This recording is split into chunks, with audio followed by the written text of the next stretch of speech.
Welcome to this video where I'll be going through the release notes for the Companions update for No Man's Sky. This was released on the 16th of February 2021 if you're watching this in the future. And as usual, Hello Games have kind of dropped this with virtually no prior warning. I mean, we all knew an update was coming, but there was only hints about what the content was going to be. So it's out. And I think what I'm going to do is just go through and read through the update notes and just talk a little about my first impressions. Companions update is not the type of update that I was hoping for. I'll be completely honest. I was hoping more for an update that would start tying the gaming elements together, not adding something another completely different layer on top. So I suppose if I get into it, it says Companions introducing update 3.2. Adopt an alien creature and explore the universe side by side in the Companions update. Take care of your new friend as they find hidden resources and protect you from hostile aliens and genetically modify their eggs to breed unique, never before such curations. So it looks very much like what Hello Games are doing is giving us the ability to participate in the procedural generation element of the game, because we'll now be able to influence that to create creatures that we like. That could be a very interesting concept to explore, and I'm sure some people are going to go all in for this. Of course, below this we've got the trailer. I'm just going to skip by that. And it says, a galaxy of new companions and infinite and varied creatures you find roaming the universe now can be tamed and adopted as your companions. Once bonded to you, that your new friends can be summoned anywhere, even aboard the space anomaly. So in some ways, this is going to be an extension of the mechanic used for Exocraft. So it looks very much like you'll be able to bring these companions in, but you won't have to have them with you all the time, which could be quite an interesting concept. Baby creatures will inherit looks and traits from their parents, but they are never exactly the same. They will need your care as they grow from spawn to maturity. So the creatures we adopt are going to be able to have children, or lay eggs, I think is what the term is. So, and I think this is where the dimension of creating new creatures comes from, that the babies of the creatures you adopt will then be able to get genetic traits. Interesting. I think that opens up a whole new dimension in the game. We've got a picture here of the character with a creature there. Form your bond. Earn the trust of your companion by playing with them, feeding them, and giving them attention. A handful of creature pellets can go a long way. Okay, Fuzi Vasella enjoying attention. It's almost like they're going to have two stats: one, love, and being fed. So, I mean, I don't know how the mechanic would work if they're not with you, but I'm assuming this will only relate to when you're actually with them. This looks interesting.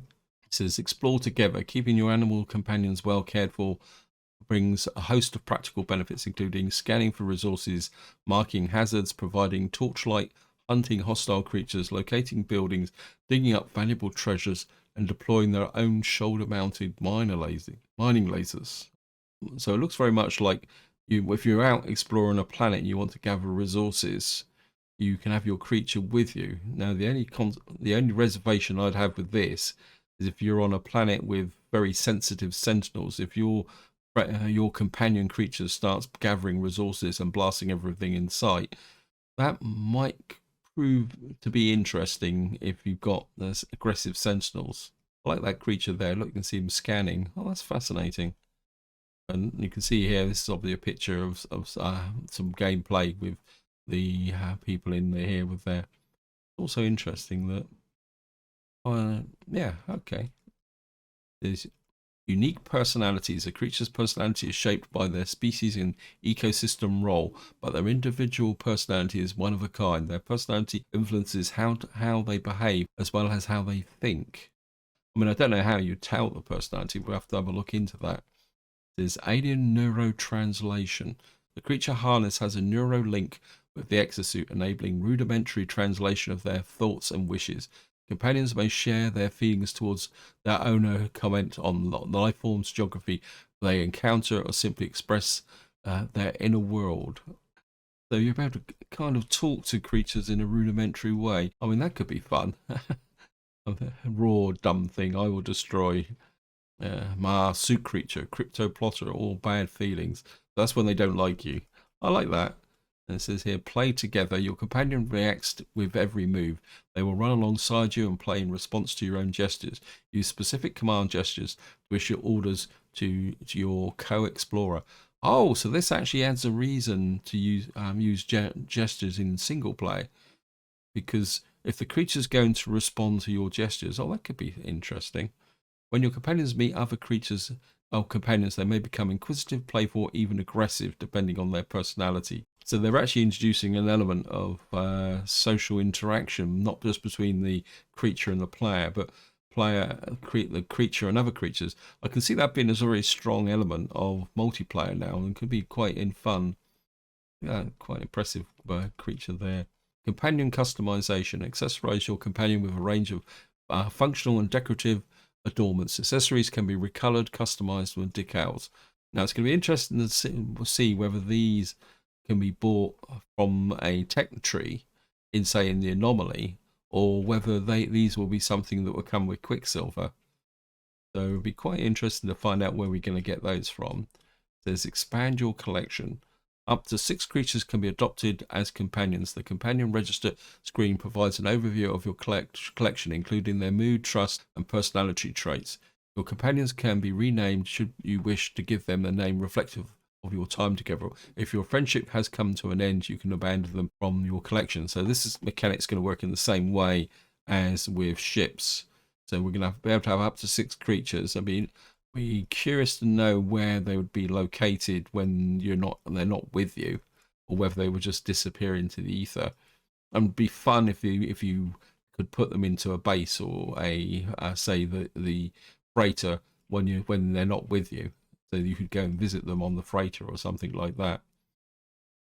Is raise a new generation. Creatures that have been well cared for will lay eggs. Incubate the egg in your exosuit until it's ready to hatch into a brand new life form. So there must be another interface within the exosuit, which were UI improvements. Players using mouse and keyboard can now use hotkeys to select options in dialog menus and interactions. There's the hotkeys. Oh, that's good. Players using the gamepad can now use the analog sticks to quickly move between options in dialog menus and interactions. So it says here, wild creatures improvements. The bait system has now been streamlined. Any creature that has been fed may now be red and milked. Cooking strange eggs has never been easier. Riding has been enabled for giant creatures. Oh, so we can get up on there on the really large creatures now, granting a new dramatic perspective when exploring the planets. I have to admit, I really like this, because for me, I've never really understood the bait system, because it always seemed to be overcomplicated for what it is. The fact that they've actually simplified that is going to be quite a big difference. It might make me a bit more inclined now to look at feeding or riding creatures. It's an element of the game I've never really got into, is probably the polite way of saying. And so we're now down to genetic trading. Players who have found particularly rare or desirable creatures may wish to trade eggs from their prize companions with other players. So there's actually going to be a possibility of an inter-player market here. Gene resequencing. Genetic material can also be taken to the new egg sequencer aboard the space anomaly. Oh, certainly going to need to check that out. The egg sequencer allows players to remix the genetic material of their growing eggs to produce unique, never-seen-before creatures. But beware, overdosing eggs in the sequencer may cause dramatic creature and reconfigurations. So this is the element where they're allowing players a kind of indirect access to the procedural generation process that creates the creatures on the planet.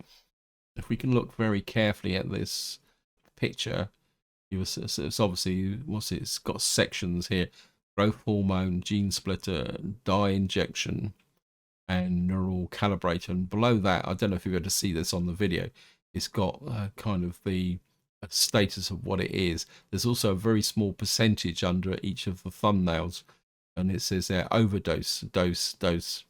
And so it gives a warning if you're starting to push your luck a little bit too far. I think, again, this could be quite interesting. Another thing I'll be very curious about this mechanic is how it's introduced. And this is one of my big concerns with where Hello Games are going. They've been added all these new features, but from the perspective of a new player, unless you watch lots of YouTube videos, how do you understand that these mechanics are available in the game and how you trigger them. And this is one of the reasons why I would like to see an update which starts to pull all this lore into something that makes sense to the new player. And I think we'll just have a quick look down the patch notes, UI improvements. This is just duplicating what I've got.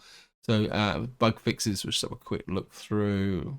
I don't see anything in here that it looks really grabs me as a major game changing. I know it will affect people who've encountered these bugs, but I think that's the way it is. And this is where I'm going to leave it. Hope you enjoyed the video. Hope you found it interesting. If you've got any opinions on the new update, feel free to chuck it in the comments. And what I'll be doing is talking a little bit more about this update in the next part of the survival series. But until next time, whatever you do, enjoy your gaming.